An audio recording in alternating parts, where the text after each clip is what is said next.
Hi there, I'm Mike, and yeah, I shaved my beard. Get over it. Let's move on. And what I have for you today is the very first Transformers review I've done in like 2 years. For those of you that don't know, I actually kind of started out my channel doing Transformers stuff, and then it evolved into other things. But since I've had a lot of time on my hands recently, I put a poll out on my channel asking what Transformers people would want to review, and I put 5 up there. And the one that won by a long shot was Transformers War for Cybertron Earthrise Optimus Prime. Now, if a lot of that didn't make any sense to you and all you understood was Optimus Prime, that's the only thing you really need to know about. If you're curious about all that stuff, you can ask me in the comments or just, research it on your own. That same question you could type in the comments. You just also type into Google and it can give you the answer as well. But either way, it's all good. So what I have here is Optimus Prime, my favorite Transformer. I actually have an entire shelf dedicated to Optimus Prime right behind me, up just out of camera shot here. That's how much I loved Optimus Prime. I always feel weird, like a basic bitch, saying that I like Optimus Prime, because of course you like Optimus Prime. Everyone likes Optimus Prime. It's like playing Mario Kart and choosing Mario. Pick someone more interesting. But to me, that someone more interesting is Optimus Prime. I love everything about this guy. Earthrise is the second chapter in Hasbro's narrative of War for Cybertron. I really don't know how to explain honestly what that means. Hasbro just decides to release figures under certain titles, and they'll keep the title for a year and then move on to the next title. There's supposed to be some sort of narrative to it, but we just accept what we get and we kind of move on. In this case, we're getting a lot of G1 Earth style updates to classic characters. In this case, what I have right here is Optimus Prime. And this is actually the very first Optimus Prime that they've released like this, in what I would consider the typical kind of G1 style since G1. It's not the first Optimus Prime that's been a truck or red and blue by a long shot. There have been things like classics and whatnot, but none of them have looked like an updated version of the G1 to this degree. They've always had some sort of twist to them or like a combiner gimmick. Pretty much none of them have come with any trailers.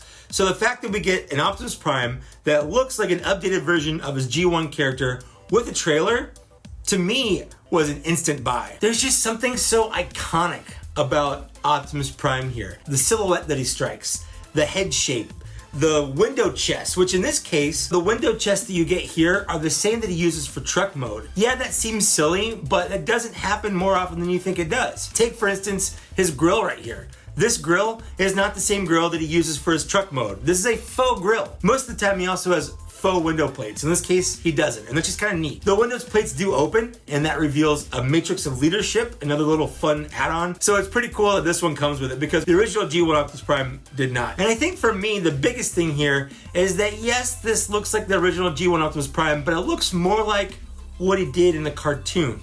Whereas the toy didn't look anything like he did in the cartoon. And I know a lot of people who the toy was their end-all be-all for what Transformers were back in the 80s might think this is a blasphemy, but this looks more like Optimus Prime than the G1 toy did. When I had the toys in my hand as a 6 or 7 year old and I'm watching the syndicated runs and I'm playing with them, on the floor, it always bugged me just a little bit that what I had in my hand didn't really look like what I had on the screen. So the fact that we have something like this in my hand that looks like Optimus Prime did in the cartoon, this honestly couldn't really be much better. There's one instance here where he does have some kibble on his back. Basically, it's just a piece that kind of stands out that you can tell this is part of the truck.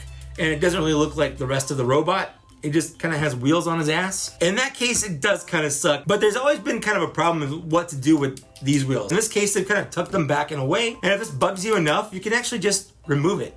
So it's really not that big of a deal. But the rest of the robot looks fantastic. Yeah, the proportions are weird. His torso might be a little short. His legs might be a little long. His upper arms, shoulders are super short, and his forearms are super long. But he still has the things that I need. He has that pointy antennaed head. It's blue and silver. It's got the faceplate. He's got the splashes of red, the splashes of gray, the blue feet, the blue hands. I will say the blue hands are kind of weird because they're like a metallic blue, whereas the rest of the blue on the body is more of a normal blue. He also does have a lot of extra detailing and molding in the arms and the legs. He's got panels and lines and circuits and things that you don't super need, especially when you compare it to the original cartoon where everything was more simplistic and plain. There's a lot of detail in this, and some people don't like how busy it looks. I don't really mind personally, but I get the complaint that some people have that it's busy. And that was a problem with Siege as well. And there was an Optimus Prime that came out in that line. And if you compare them side by side, they have the same basic look, they have the same basic structure, but they do have some subtle differences that we'll get into. So yeah, he looks like Optimus Prime, at least anyway, an updated version of the original Optimus Prime, which again, for me and my nostalgia, is an A+. So next, let's talk about what he comes with. First, we have the blaster, his iconic ion blaster. The blaster fits in his hand, as well as on the back of the truck as storage if you wanted to put it on him when he's transformed. He also comes with the matrix that I talked about a little earlier. That is removable if you want to, but I mean, I really don't see any need to. And then the other thing he comes with is this trailer. So the trailer, like I said earlier, is something that most Optimus Primes haven't come with. This is, I will say, a little small. I wish the trailer were just, I don't know, 10 or 15% bigger. But let's take a look at it for a sec here. It has one of these little stand things that comes down, so if you just want it kind of parked, not as part of Optimus Prime, but also not the battle station that it can turn into, it can just sit here like this. It has a peg on the bottom where you can peg it into the alt mode if you want to. And then the back can open up, so if you want to put a car in it, like Knight Rider, you can. While we're there, we might as well just split the whole trailer, because just like the original G1 toy, the trailer opens up and becomes a battle station of sorts. We have the little gunner piece that kind of comes up here. He has little robot arms that come off, unlike the original one,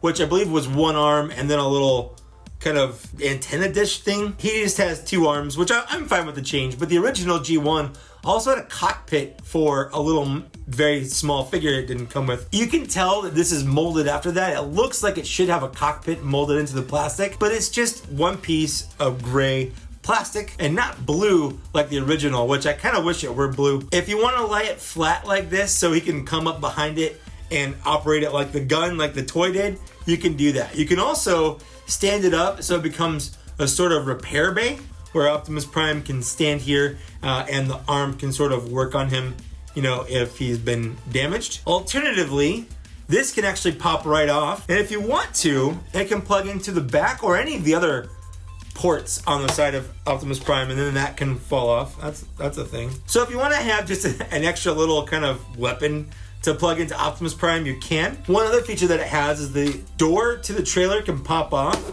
and become a shield. So if you want him to have a little shield, he can. Another sort of play gimmick is that this shield can also peg into other play bases like the new Ironworks. I personally don't care, but it's there and it doesn't hurt anything that it is there, so that's fine. So that's pretty much everything it comes with. You get the figure, you get the trailer. There's some play gimmicks there if you care about it, but for the people like me, the grown-ass man-children who grew up with the stuff and just want newer versions of them, this is really all I need. One of the nice things about it being a grown-up version is that it has much better articulation. The original G1 toy was essentially a transformable brick. This one is basically an action figure. Let's go ahead and take a look at his articulation. His head can look up and down. It turns all the way around. His arms move out. They move all the way around. He has a single jointed bend. He also has a swivel at the elbow. He has a swivel at the wrist, as well as a hinge at the fingers. He has a swivel at the waist. His leg can move out that far. Back, not very far. He has a deep single jointed bend at the knee, an upper thigh swivel, and an ankle pivot. With this being Optimus Prime's widest stance, with both his feet flat on the ground. So one of the things that Hasbro's tried to do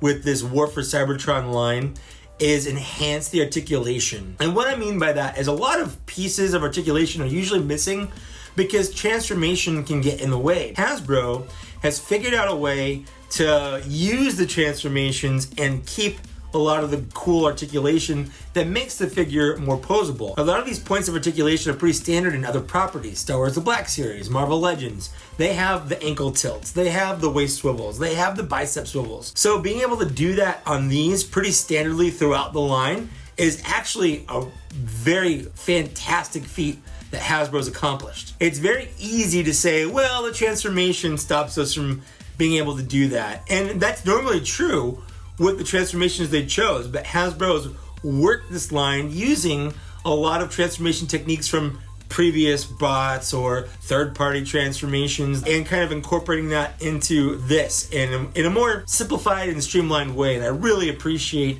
the fact that they're not skipping out on articulation while keeping up the looks and transformation. Speaking of transformation, let's go ahead and take a look at what that looks like. First, we put away his hands Then we pull up on the chest. The back comes out and comes down. The waist swivels around. These pieces come back. This piece comes back. The front comes up and then up again. This piece locks in. These unfold from the back down here as well. The head folds back and that closes up. The arms fold back. The legs fold back. The front comes down. The arms squeeze in on the side. And then this closes, and closes, locking that into place. The feet come in like this and they peg together here. And then lastly, the tankers come out. So here he is in his truck mode. Getting here is actually quite fun. And what we have here is, again, probably one of the best G1 inspired truck modes we've ever had in the line. Some things I love in particular is how the chest unfolds and then unfolds again to sort of blossom out the whole front of the truck. And the way it comes down and just envelops around the inner parts of the truck to form this front area. We have some classic bits where the legs just kind of swing back and the arms just kind of fold back and in like the original G1 toy, but it's that plus more, which is again really, really cool. There's some things I don't like. Number one, the wheels are really hollow and kind of flimsy. Number two, these little tankers on the bottom, not a fan. Do not like them. It was a bad choice that Hasbro did here. They cheaped out on basically the whole lower part of the toy because all of, I guess, their money went to this part. But it does feel really low effort with the way these little tanks just fold in and out, especially because there's no locking mechanism to keep them out, and mine tend to fall off. Another thing I'm not really a fan of is how simplistic the legs are. They do just simply fold back and peg together, but it looks like it should be a lot more complicated than that. That's because this figure has the same legs as the Siege version, just kind of tweaked and remolded a little bit. But because the transformation of the Siege legs had a lot more going on, a lot of that stuff is held over here. For instance, there are a couple of bits of pegs and ports that are on opposite sides of each leg that look like they should peg together because they can. They clearly fit together, but they're on opposite sides. And that's because the original Siege Optimus Prime, the legs flipped over like this and they did peg together like that. But they remolded it so they didn't do that anymore, but they kept the same molding for those pegs. And it's just a weird decision. In fact, when I first saw that, I spent an hour and a half trying to figure out, am I doing something wrong? Am I missing a step? Surely it's got to be more interesting than that, than just swinging back and pegging together, because on the back there are hinges, there are pins. It looks like a lot more should go on, but it doesn't. They're just lazy and they've left that over from the Siege version. But again, that's just from the waist down. From the waist up, it's completely different and there's a lot more going on with it. Overall, I think the transformation is fun. It's intuitive. There's no scary parts. No matter how drunk I am, I could transform this. Shout out to Bots and Shots. And he looks very good with the trailer in there. Although I do, like I said, wish the trailer were just a little bit bigger, but it's not too bad. This isn't actually that bad now that I look at it like this. So the question becomes, is this worth the $50? This Optimus Prime costs $30. And it's basically, like I just said, the same as this one, but with some tweaks. That means that is this right here worth $20? Or if you already own this, is it worth spending more money for what is arguably at least 50% the same figure? And I would say, for me, the answer is absolutely, unequivocally, yes. This right here hits me right in the nostalgia bone. Optimus Prime has long been my favorite Transformer. I don't know why I was so obsessed with this truck as a kid. You had other Transformers that turned into sports cars, tanks, jets, spaceships, dinosaurs. But this stupid red, blue, and gray truck captured my imagination so thoroughly as a child that no other amount of spaceship or dinosaur or gun could have matched this. And it's a truck, and I fucking love it. So that's it for my very first Transformers review in a long time. Not counting Bots and Shots. If Transformers are your thing and you're not watching Bots and Shots, you might want to watch it. My friend Zach and I talk about Transformers for about an hour and a half, and we get a little tipsy and we talk about stuff, but I like it. It's a lot of fun. But if not, I'm going to try to incorporate a few more Transformers reviews like I used to. Depends on how much time I have. Right now, I have lots of time. So I genuinely hope that you enjoyed this review. Did I convince you to buy it or not buy it? Let me know down in the downstairs area. I love to read and respond to all those comments. I'd also like to take a moment to thank these people here for supporting me on Patreon at the Bots and Shots level or higher. Thank you so much for supporting me on Patreon. If Patreon is not your thing down in the downstairs area, there are a couple different ways that you can support my channel if you want to, up to including liking, sharing, subscribing. All that stuff is free and it still helps the channel out an awful lot. And with that, thanks for watching. Thanks for getting this far, and I'll see you later. Bye.